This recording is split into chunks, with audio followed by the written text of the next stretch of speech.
Teatime, yeah, making a difference, one cup at a time. Yeah, this is Teatime, yeah, making a difference, one cup at a time. So be sure to grab your tea, grab a seat, and tune in to Miss Liz. Teatime, making a difference, one cup at a time. Teatime, yeah. Teatime, time.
Welcome. We are here and it is evening tea time. That's right. We're on the third and last show of end of the week. And then we will be back next Thursday, 3 more shows. But let's get this one over with tonight.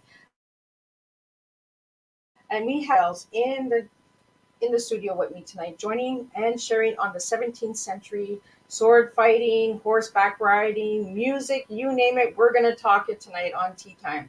But before we get to that, we're going to do the disclaimer and we're going to do her quick bio. And then we're going to have her jump in and share her tea tonight with all of you out there. So the disclaimer for Miss Liz's Tea Times live show.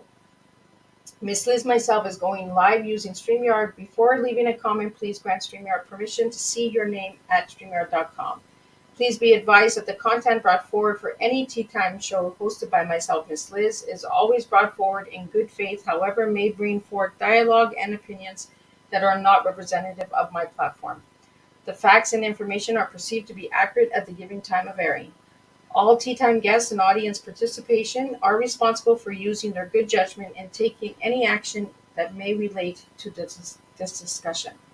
The content brought forward may include discussions for some where they may be emotionally at risk. It is significant to know that this show is engaging in discussion forums only to offer and inspire awareness and connection and is not providing therapeutical advice. If you have any questions about this disclaimer, or the panelist discussion, you may freely contact me, Miss Liz, through my email at bookingmissliz@gmail.com.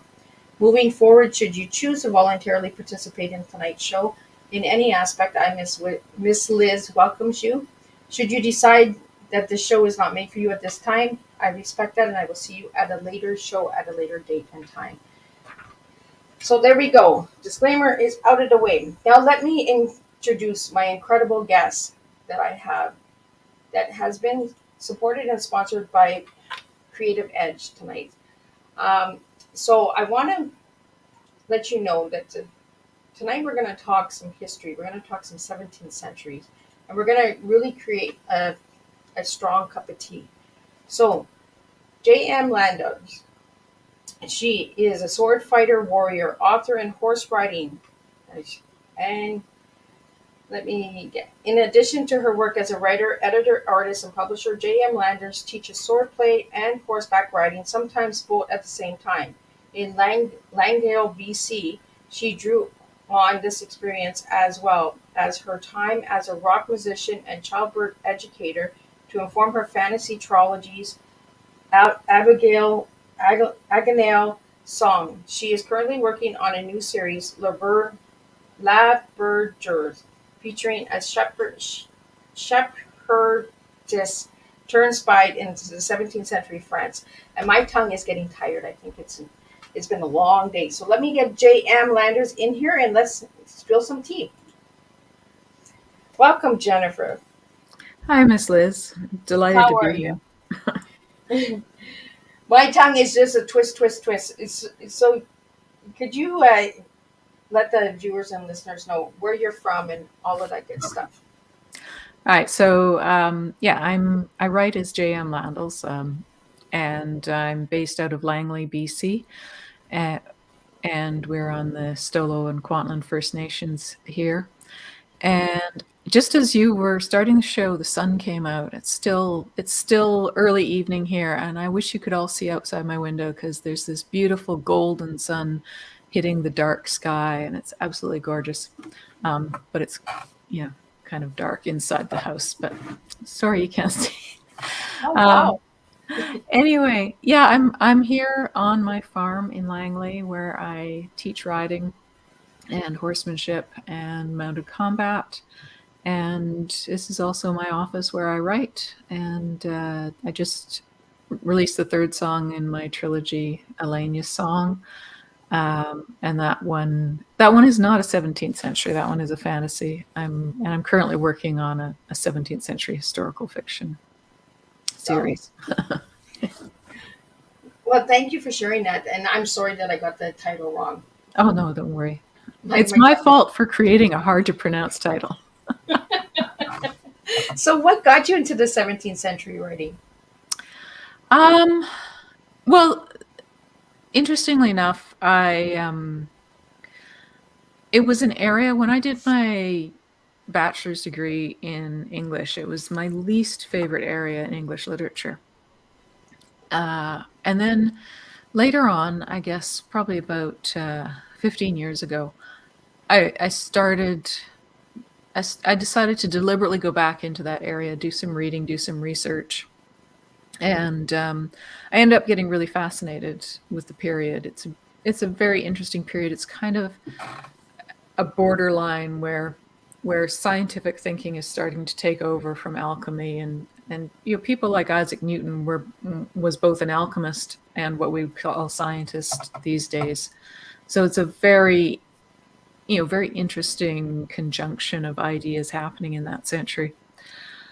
Then what happened, as I was researching that, I found that there was a school in Vancouver that teaches swordplay, because I was researching 17th century rapier, and lo and behold, there's a course in 17th century rapier, and it's right here in Vancouver. Sign me up. And that was, it must have been at least 12 years ago. Wow.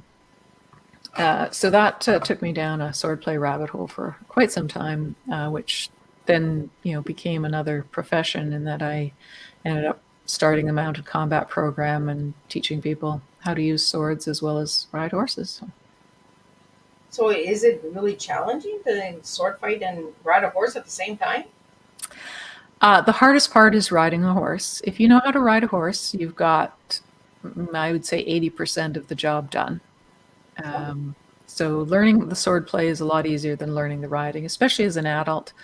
We often learn riding when we're kids, and that's when it's really easy. And then as an adult, it does take a lot of hours in the saddle. So, go ahead. But, it is something we teach people, even if you've had no riding at all. We will have you up and with a sword in your hand on horseback within a year. Wow. 1 year. It might take me 1 year to ride the horse. So the weight of the sword and the sound of the swords hitting, that doesn't make the horses afraid, or? Horses get used to it really fast. They don't tend to be bothered by swordplay that much. Once they know that you're not there to hit them, they kind of fall asleep. Oh. Yeah. I have a thoroughbred that I use as my main horse, and she can be having her thoroughbred moments, and as soon as I pick up a sword and she sort of goes, oh, okay, it's this, and time to have a nap. So does it take a lot of work to learn how to use the sword on the horse? Well, what we do is we start people on the ground with the sword. So Okay. we do it separately. So, your class is in the morning, you're learning how to ride and look after your horse. Your class in the afternoon, you're learning the sword play. And then when we feel you're at a sufficient level of both, then you get to combine them. So, and how long have you been riding horses? All my life. I've got a picture of me as a baby on a horse, so before I could walk. I think my first full sentence was, "I want a horse." Um, So, do you remember what your first horse looked like? oh yeah, my first horse. Oh, you never forget any of your horses. Never mind your first one. My first pony. My dad finally caved when I was 8 years old, and he got me a pony, which was a little Shetland or Shetland cross Pinto, dark bay Tobiano, and yeah, he was a little stinker, but he taught me a lot. So, we have a question here in JM. And what changed your mind for the 17th century? I think it was just a deliberate. I wanted to research. I wanted to get back into history. I'd sort of abandoned my PhD thesis in medieval English literature when the BC government wouldn't give me a student loan, and I said, "Oh well, I'll just stop studying for my PhD, and I'll study, and I'll do something different." That's when I joined a rock band. Oh. Because you can do a PhD anytime in your life. You can only do a rock band when you're young. So, do you want to share a little bit about your rock band? Yeah. Well, it was. I had several. I started out. I was living in London, England at the time, and so I just went. I stopped my thesis, so I put that on hold. I went and joined a was kind of a women's collective where they were doing classes in sound engineering and things like that. I had already learned guitar a bit because my significant other is an amazing guitarist, and he had taught me a little bit. I'd done some air band in university, and we'd actually gotten quite good at that, and opened for bands like the Scramblers at clubs like Graceland in Vancouver. But I thought, well, okay, I'm going to go and do this for real, try this out. So I did some sound engineering, and then I answered an ad for a band which was Hellbent for Leather, looking for a rhythm guitarist. That was the first. It was an all-girl band. That one broke up as bands do. Some of the members of that band and I formed another band called the Sisterhood. And then that band broke up as others do. And then I decided, well, my partner here is an amazing guitarist. I should really be using him. So we put some recordings together. This was all in the UK. Then we moved back from England. We moved back to Vancouver. Had another band here. And then once I got pregnant with my first, I think our last gig, I was 6 months pregnant, and then after that I stopped because there was just too much else going on in my life. So, are you still in a band today, or you just? I'm not. My partner is. He's actually out rehearsing tonight. Every once in a while I pick it up, but yeah, I haven't done anything seriously. It was once I had little kids, it was really hard to find time to practice, and little hands reaching for the strings all the time. And you never want to wake up the babies. Oh, you were a big hardcore rocker. Yeah, it was indie. It was sort of indie punk metal, that sort of, yeah. So, in between heavy metal and rock. Yeah. So, what was your favorite song to perform? Oh, favorite song to perform actually might have been some of the covers that we did. Like we used to always open by covering Shove by L7. But of the ones of our own original stuff, I guess The Wicked Lady still has a soft spot in me. And it's funny because that actually takes you back to that 17th century. Because I watched the movie The Wicked Lady, which is like it's an old black and white movie, and I just really hated the ending. So I wrote a song with a better ending. Oh. Yeah. So what year was that movie made, Wicked Lady? Oh, it's I don't know, 1930s, I guess. I can't remember now. So it's a black and white movie. An old black and white movie, yeah. So Yeah, about a highwaywoman. But she ends up dying. A spoiler alert, and I didn't like that, so I wrote an ending where she didn't die. that was the song, The Wicked Lady. Wicked Lady lived on. Yeah. Yeah. The full title is The Wicked Lady Rides Again. Oh, I like that. That's pretty cool. That's like a biker song. Like, Yeah. Ride on, right? So a little bit more about your books, JM. Could you share a little bit on how people can get your books and what one, like there's 3 of them, I believe, right? Yeah. Yeah. So I've got 3 books. The first one is Alenia's Song Overture, and then we have Alenia's Song Aria was the second, and then just released in December, the 3rd book, Yeah, Chorale. So you can find them. There's a link on my website, stiffbunnies.com, but you can also find them directly from the publisher, pulpliterature.com, or on Amazon, Barnes and Noble, Kobo, all those. If you type in my name, it'll pretty much come up. It's an unusual name. So how did you get the titles for your books? So Alenia is Alenia is the main character.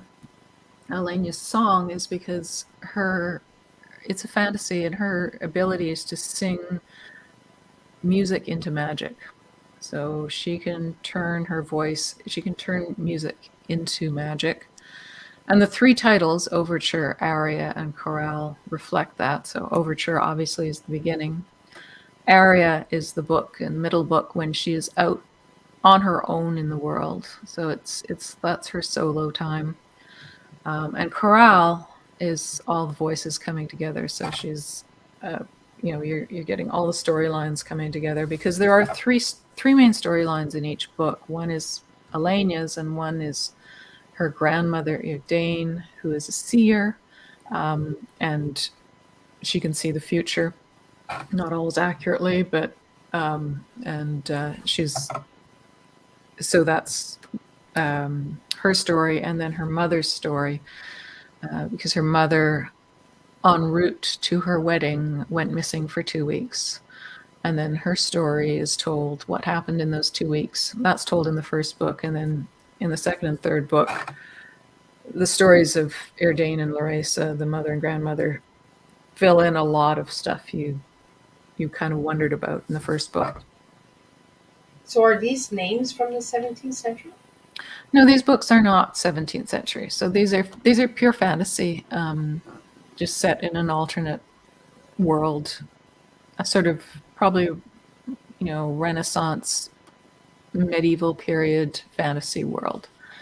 The 17th century stuff I'm working on is a different series called La Bergère, or the Shepherdess. Yes. And that one, some of those have been serialized in Pulp Literature magazine, and there's currently an excerpt. Where are we there? In this issue here, which is the fall issue. And that one is about a shepherdess turned spy in 17th century France. So have you ever been to France? Many times. That's my go-to holiday destination. Some people like to go to Hawaii. Some people, want to go Mexico. I go to France. So how many times have you been to France? I've kind of lost count, because when I lived in London, that was also our go-to we lived in London for about 4.5 years. So France is just right across the channel. We'd kind of hop on a ferry, rent a car, and and see which way the wind blew, which way we'd drive. But we very seldom got out of France because we liked it so much. The food is fabulous. There are castles galore, and being Canadian, we could at least get by in French a little bit better than we could in Italian or German. So what was your favorite food in France? Oh, too many to name, but I do love a good cassoulet de canard, which is, you know, basically it's baked beans, but they're baked beans like you've never tasted before. With usually, I like cassoulet with duck or cassoulet d'oie, which is goose. But usually they have other things in them as well. So they have the beans and they have sausages and they might have a little bit of lamb or some duck or some goose. It's kind of like any leftovers you have, but it is the most glorious dish. And they sell it in cans there, and you would not believe that canned beans could taste so good. Oh, wow. Yeah. Yeah, making beans is a big thing here in Canada, right? Yeah. We usually do them in the wintertime. I always make like a big pan of beans and toast and have the kids over and that. So a little bit more on the horseplay and the sword fighting. For anybody that would like to know more, like, do you provide lessons in that as well? I do. If you go to academycavallo.ca, so that one is Academy spelt with an IE, and Cavallo, Cavallo, and it's a .ca. There's a website there. There's a newsletter that you can sign up to, and you can get articles on sword fighting and horsemanship and things like that. And I do, for those people that are in the lower mainland of BC, we do weekly lessons. Like every week we're out there teaching riding, teaching swordplay, and putting them both together. Yeah, because we had a little discussion before the show started because you said Cornwall, and I was like, oh, let me see where she is. And then I'm like, oh, no, she's not in Cornwall. Oh, and for people on the East Coast, I may be going to Nova Scotia in July. That's not 100% confirmed yet. It might be the July long weekend, or it might be a couple of weeks after that. So I'll be out there for a weekend teaching. So it's Annapolis Valley HEMA. HEMA is HEMA, which stands for Historical European Martial Arts.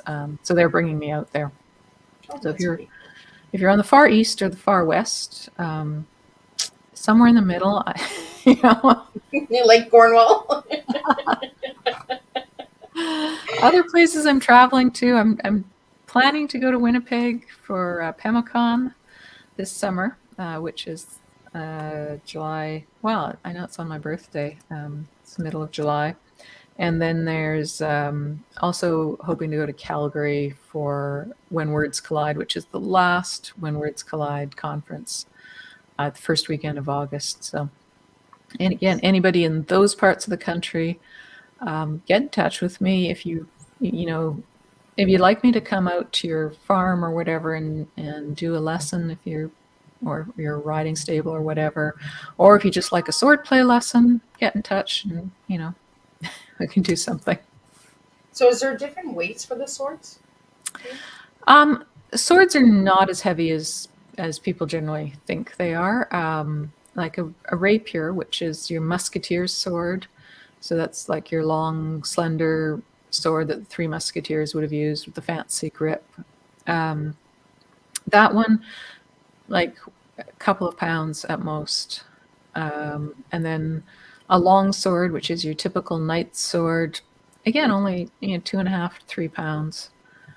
So they're not super heavy. On the ground, we use real swords. So they are real weight. They are the real dimensions. They're made out of the same materials that would be made out of historically. The only difference is they're not sharp. Okay. Because we like our friends and we want to continue to have people to play. I always wondered about that with the sword fights. Are they really are they sharp to do the sword fighting? Well, modern swordplay, no, they're not sharp. They're blunted at the end, usually like a rubber blunt at the end, and the edges are not sharp at all. However, they are still dangerous. A long sword especially is a long piece of steel, and if you hit somebody with that, and if they're not wearing protection, you would definitely kill them if you hit them on the head with a long sword. So we do wear fencing mask, like you see in the Olympics, the typical sort of fencing mask. And then depending on the type of weapon, if you're playing with long swords, you're going to want, reinforced shoulders and chest and throat and all, pretty much full body protection. With rapier, we don't wear as much armor. We still wear throat protection, which is a gorget. We wear the mask to protect the face, and gloves, and generally fairly thin gloves. And that's, you can fence full speed with rapier with only that material. A lot of people like to wear a chest protector because you do get bruised. So I'd say any women who have not yet had all their babies would probably want to wear a chest protector to protect those. So is it heavy, the fencing outfit? Not particularly. And I mean, I don't do armored fighting, which is in, the metal armor. But even those, they are heavy, but they're very well fitted. So, the armor is fitted to your body so that it rests at specific places on your waist and doesn't all hang off your shoulders, things like that. The undergarments have strings on them to actually attach the armor to the padded underlay, and that actually supports the metal armor itself. So again, it's not just clanking around on your body, it's quite snug. So it's almost like a scuba diving suit? Not quite that tight. You still have to be able to, it's historical materials too. They didn't have rubber, so or neoprene. But these days people do fight. Like some people use lacrosse gear for long sword sparring, and modern things like that. So what's the heaviest sword, the weight of the swords that you've worked with? Well, a spadone is probably the heaviest sword I've used. The spadone is also called the great sword. Those are the ones that are, as tall as I am, and they're, the handle itself is this long, and what they're basically used for, they would be crowd clearing swords. So one person with a spadone could hold an alleyway, or say if you were on a battlefield and you had a standard, it's always very important to protect the standard of your army. And you'd leave one person with a spadone there or a great sword there, because one person can swing it around and keep a lot of people at bay. So how much does that weigh? That one is about 4 or 5 pounds, maybe. That's a good weight to be swinging around. Yeah. So everybody stay on the good side. So a little bit more on to, I want to get into the editing and the writing. So how long have you been writing and editing? Writing, almost like writing, I've been doing most of my life. I've got my mom saved booklets that I made when I was 4 years old with, one word per page, but nonetheless, I was putting books together back then. And I started writing novel. I wrote a novel when I was about 14, or I didn't write it. It wasn't a whole novel. It was a few chapters of a novel, which has been lost in the mists of time, very thankfully, and will never see the light of day. Yeah, some stuff we want to lose, right? We don't. Yeah, I wrote that a long time ago. I don't want to see that again. Yeah, the thing about writing is that even when you're just learning how to do it and practicing, it's on page and it can be saved. When you're learning the clarinet or something, nobody's recording those first attempts. No, when you're learning how to dance, nobody's videoing you learning how to dance. But when you're learning how to write, you're putting it down on paper and it can be saved. And that's not necessarily a good thing. So for the editing, how long have you been doing editing? I guess I started doing with the Childbearing Society in, I guess probably around 2000s, early 2000s. I was putting together their newsletter, so that's when I started sort of doing it as a job. And I did their newsletter, and I put together their handbook, and then I was doing other sort of freelance editing. And then in 2013, my writing partners and I put together Pulp Literature magazine, and so then that's been full-on editing since then. So are you working with like any organizations or for writing, like writing programs or anything like that in BC? No, we have at Pulp Literature, we do have our own writing program, which is it was on hiatus at the moment. We'll be reviving in 2023, which is Quit the Day Job. And, we'll be providing writing courses there. I do teaching at conferences and things like that, or I've been invited to teach at the Editors Canada workshops and things like that. So, I do sort of sporadic gigs, I would say. So what is it about editing that you enjoy? I like making things better. I love that answer. Right? That needs to be fixed. It's like the song in the movie, right? The Wicked Moment. Like, Yeah. I mean, it's very satisfying.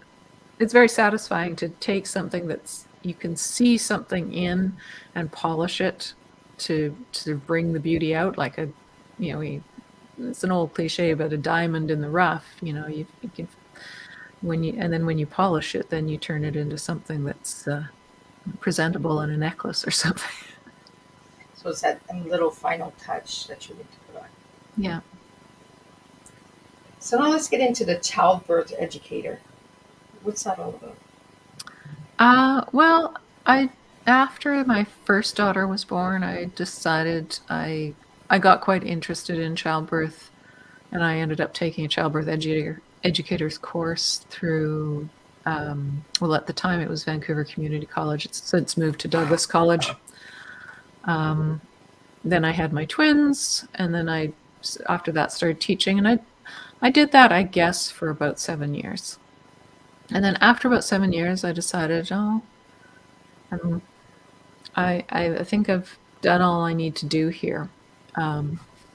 But ironically, and this is a scoop. This is the first place anybody's hearing this publicly. I am kind of thinking of dipping my toes back into the childbirth and postpartum field again. I find myself yelling at the television a bit when there are news articles on, and feeling like I have some information out there that I need to share. So yeah, I'm thinking of, I don't know whether it's going to be a podcast or a newsletter or something called, and the working title is Desert Island Parenting, which is, I feel like new mothers are just bombarded by all this information from all these sources. And I always, when I was doing postpartum support, I'd always ask moms, well, what would you do if you were on a desert island and there was nobody else around? How would you be handling your baby? How would you be dealing with sleep and things like that? And usually, well, that's kind of what you should be doing, is you should be sleeping when your baby sleeps. You get by as best you can, and that's usually what's best for baby and what's best for you. We have a question here. Someone's asking, what is postpartum? Oh, postpartum is just the period after your baby's born. So it's usually considered about 3 months, but it ranges. I mean, it's also used in the term postpartum depression, which can happen anytime up to 3 years after the birth. Oh, So it's kind of a vague term. It just literally means after birth. I didn't know that it was up till 3 years. Yeah, the vulnerable times for postpartum depression are right after the birth, when all those wonderful pregnancy hormones have just gone out of your system.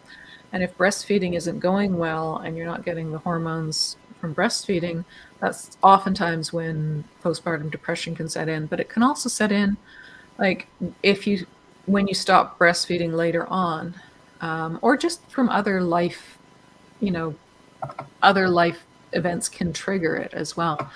But generally, the highest risk factor is just when you stop breastfeeding. Especially, if you do it cold turkey, that's usually a big trigger for postpartum depression. So you mean like cold turkey for breastfeeding causes? Yeah, like you suddenly stop breastfeeding, right? And as opposed to the gradual sort of, normally what happens, you breastfeed less and less, and finally, eventually you just stop. It's getting you down to 1 feed a day, and then suddenly the baby, or usually a toddler by that time, isn't interested anymore. And so that's a very graduated weaning. When you just stop immediately, what your body thinks, when suddenly you stop breastfeeding, your body thinks that your baby has died. I mean, our body doesn't know that, like intellectually we know our baby's fine, but if you just suddenly stop breastfeeding, the hormone system of your body is reacting as if you have, and it's making your primitive brain think that you've got a dead baby or something's happened to your baby. That's why it's not drinking anymore. I mean, that's a very anthropomorphic way of thinking of your body, but I guess your body is I mean, your body is human. Yeah, so that's a big trigger for postpartum depression, and our society's terrible at dealing with it. We have such a bizarre system with a nuclear family where we don't have all our aunties and grandmas and things like that around us, like urban tribal society. Well, and there's not a lot of information out there either about postpartum depression, right? It's actually kind of slidden under the rug. Yeah, it's not, people don't like to talk about, it is mental illness, and people don't like to talk about mental illness. People don't want to seek treatment for it because they feel like they're a bad mom if they do, and so people don't want to talk about it. There are a lot of resources out there. Out here in the Vancouver area, there's Pacific Postpartum Depression Society, so you can definitely, those are people you can contact. If you're feeling like you're disconnected from your baby, you're feeling like you might harm your baby, something like that, reach out.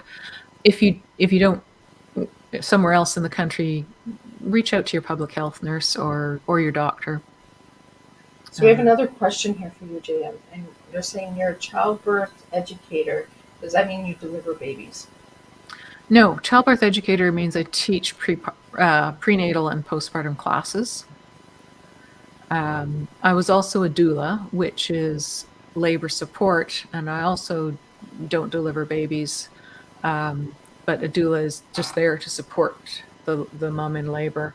And we also have postpartum doulas, which support moms after the birth. So that's like the Lamaze classes and all that, right? The prenatal classes. Yeah.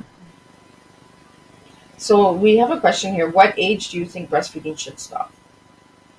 That's a pretty personal question. I mean, it really depends. When you look at other mammals, breastfeeding, weaning naturally happens when the permanent teeth start to come in. I mean, we call them milk teeth, like in horses and puppies and things like that. We call them milk teeth, and they fall out. And when they start to fall out, that's usually the natural time that mammals wean. Now, kids don't start losing their teeth until they're 5, usually. That's a long time to breastfeed. There is certainly no harm in breastfeeding to that age. Obviously, that's not your child's sole source of nutrition, but there's so many benefits to it. It increases, immune function. I was really sad when I finally did stop breastfeeding, because breast milk makes this wonderful. It's a wonderful antibiotic. So anytime you had like a little scratch or something on your hand, I would put a drop of breast milk on it, rub it in. It's fatty, it's soothing, it felt good, and it healed it up. It was better than polysporin. So you had this medicine chest attached to your chest. Yeah, my daughter, my granddaughter, when she had an eye infection, she actually gave her milk in the eye and Yep. cleaned up the infection. Yep. Well, it works a charm.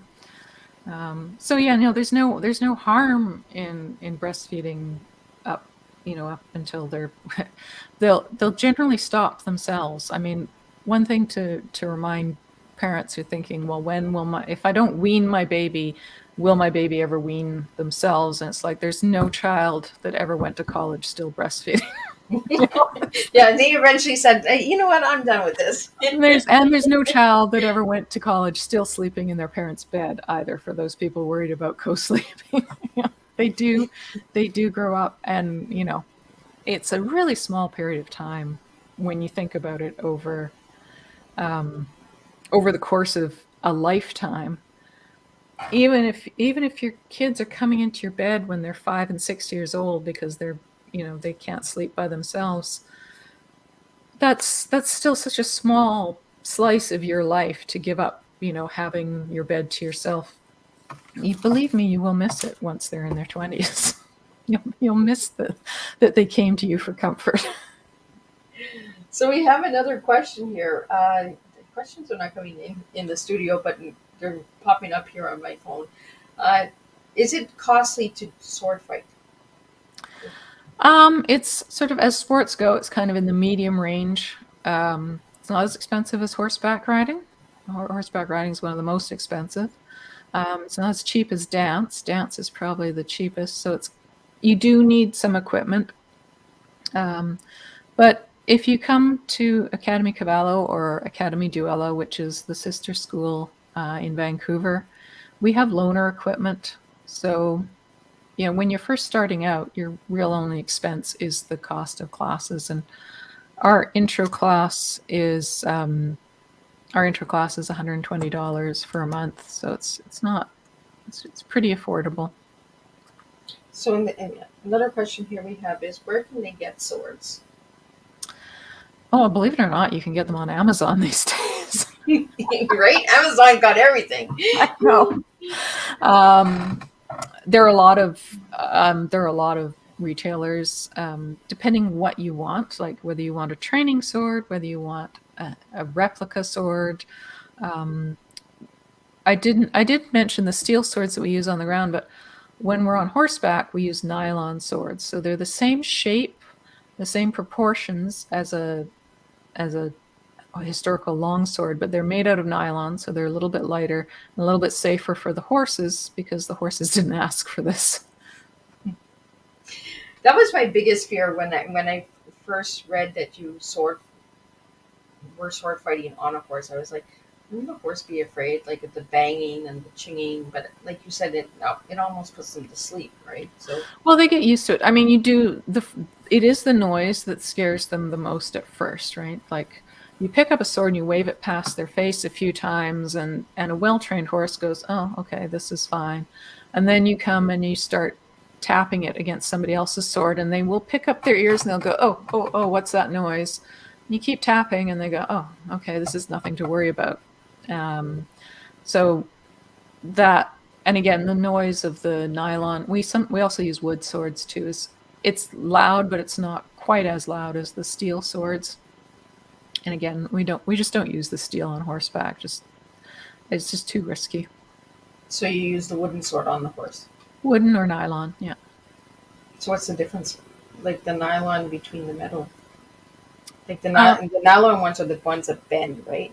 Yeah, they're flexible. not super flexible, but they have some give to them, and they're blunt. Like they cannot be sharpened. You can still. I have had my little finger broken with a nylon sword. Like if you hit hard enough with it. But they're just generally a lot safer. So, Jen, JM, if I ask you what your tea is tonight, what would your tea be?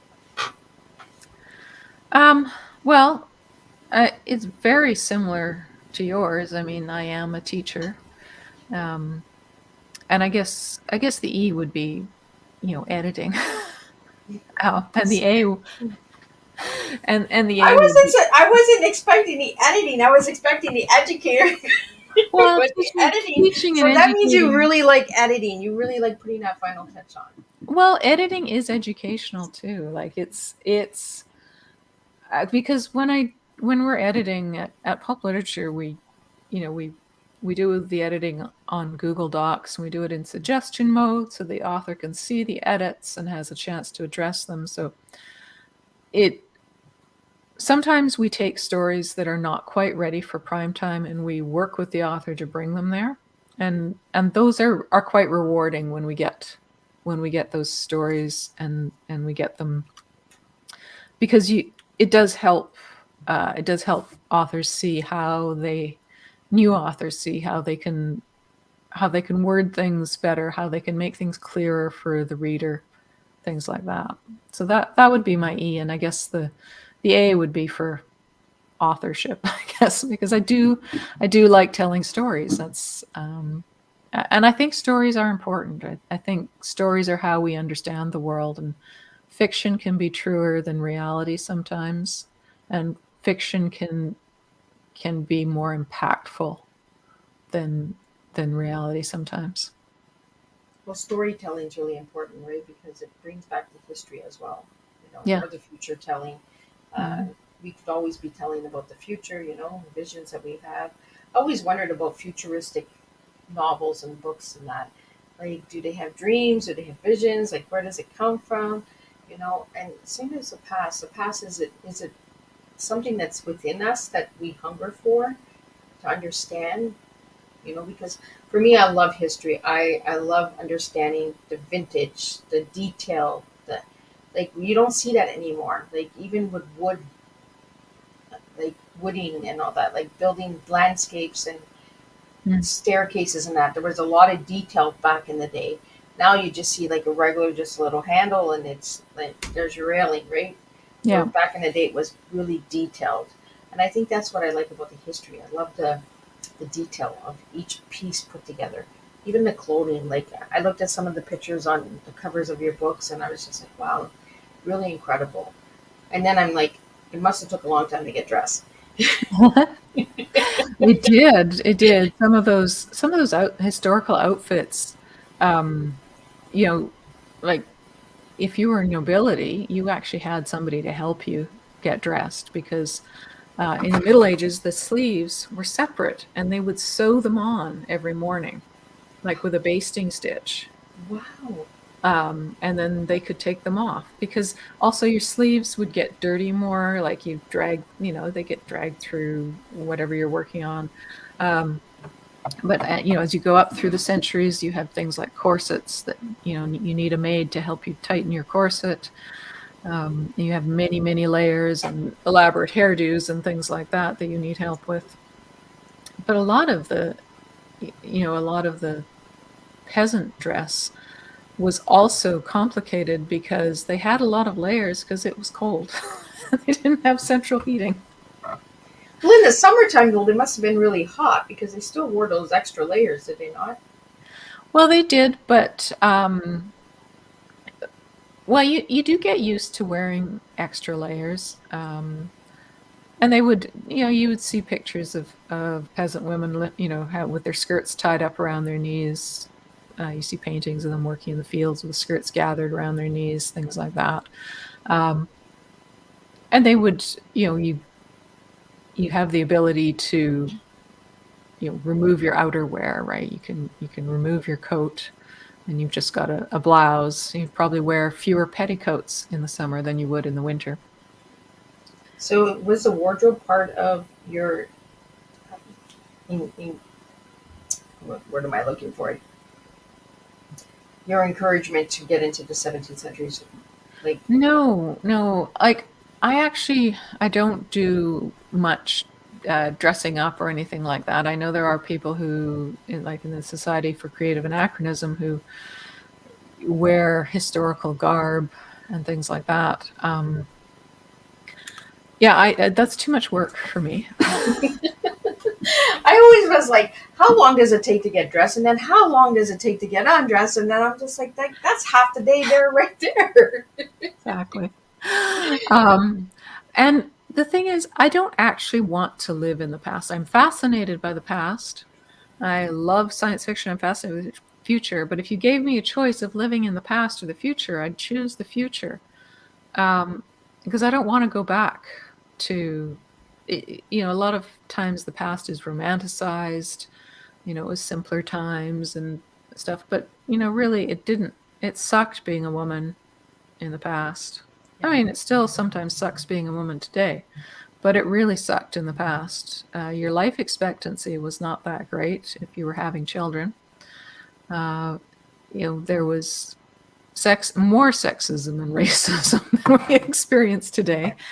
So, things are getting better. Sometimes it doesn't always feel like that, but I do have faith that humanity is, 2 steps forward, 1 step back, but gradually making progress.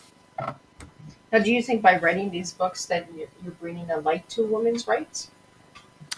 I hope so. I mean, I am a raging feminist. you know, She's the sword holder. So. yeah. I mean, my fantasy trilogy is about 3 women. It's a story, and it's a fantasy, but it's really women's fiction dressed up as fantasy. It's a story about mothers and daughters, and the lies they tell to each other, and and the secrets that they hold. But I mean, I'm not interested particularly in writing about men, because I feel like men have been written about so much. There's so much out there, so much written out there from a male point of view with a male gaze that we could go without any more novels from men for 100 years and we'd still be catching up. So, yeah. So, JM, I asked you what your favorite color was, and you gave me cobalt blue. Why that color? When I used to paint miniatures, that was always my favorite color. It's just as an acrylic paint color, it's my favorite blue. Pretty close to the blue on your shirt. Yeah. Well, and that's what, and for all the viewers and listeners out there, Miss Liz always asks us all of my guests what their favorite color is. And if you're paying attention, you'll see Miss Liz wearing similar colors or close to the color. Because sometimes I get a blue and I'm like, oh, okay, I can wear a blue. But then when I get a certain kind of blue, I'm like, oh, where am I going with this? Well, you got it pretty close. I was actually wearing this earlier today, but it got too warm, so I took it off. Yeah, I was like, how do I get a cobalt blue? Like that's a hard one. So I'm going to have to start looking for color-coded clothes here. So, and I also asked you what word describes you as a person, and you gave me the word fierce. Why fierce? Because I can get angry quite easily at injustice. Injustice makes me furious, and that is, that is when I sort of figuratively, pick up my sword and get on my horse. Yeah. Well, I think it's within you, right? Because you said like you're a massive feminist, and you're for women's rights and all of that, and and the horse riding and the writing and the childbirth. Like it tells me a lot about you as a person that you're don't mess with me. Like, I might look sweet, but don't mess with me because I'm fierce. I'm coming for you. Oh, I'm a Leo too. Oh, well, there you go, right? We had Leo, don't mess. Like, so any final words and any message that you would like to give to any of the viewers and listeners out there? Um, well, I would say to anybody, like, I've done so many different things, and we didn't even touch on, you know, artwork and things like that. I do so many things, and sometimes I think, well, I just divide my attention so many ways. How can I ever be good at something? But I would not feel complete if I ignored those parts of me. If I ignored the artistic part of me, if I ignored the the fierce part of me. So, to everybody out there, like, embrace what you are. Embrace everything that you are, all the parts, even the not so great stuff, even the traits that other people may not like, whether it's being stubborn or shrill or angry or whatever. It's all needed to be a complete person. Well, it's like you said, right? We didn't even touch on the art or anything because JM usually starts something and then it ends up turning into a profession. We were talking about that in the back studio before the show started. And we often do that. Like, we pick up a hobby and then we really get into it and we get passionate about it. And then we just, then we got to dig deeper and deeper and deeper. So we have a couple seconds left, a couple minutes here before we wrap up. I want to get into the art really quick because you mentioned the color cobalt blue, and you said art. So I want to just get into that before we wrap up. Well, I don't do as much of it anymore as I would like to, but my first novel I did do pencil illustrations for, which my colleague Mel then inked. I used to draw comic books. I studied with David Lloyd, who you may know from V for Vendetta, um, and and I mean, art is in my family. My mother is a painter. My daughters are amazing painters. They're far better than I am. They do, photorealistic animal portraits and things like that. My great aunt was Prudence Heward, who was one of fairly famous Canadian painter. So yeah, painting is in my blood and art is in my blood. And it's something that I haven't, just like the music, I haven't picked it up enough. And I do want to get back to it at some point in my life. And I hope that will be soon. You mentioned the covers of my books. Those are not by me. Those are by the amazingly talented Melissa Mary Duncan. She did the covers of all three of those books, plus the current issue that I showed you there was Pulp Literature. She did that as well. But it draws me. Like, I love that kind of artwork. It's beautiful artwork. Really, really beautiful. So I want to thank you, JM, for joining me and having tea with me tonight and sharing a little bit about sword fighting, childbirth, education, postpartum depression. We touched on a lot of subjects tonight. And to all the viewers and listeners out there who tune in all day to watch all three tea times, thank you for your support. I really encourage you to check out next Thursday when we have 3 more new tea times coming. And we do have topics that may trigger some people. So if it does trigger you, I won't be offended if you do not tune in. I do know that you support on the side for those harder subjects. So thank you again.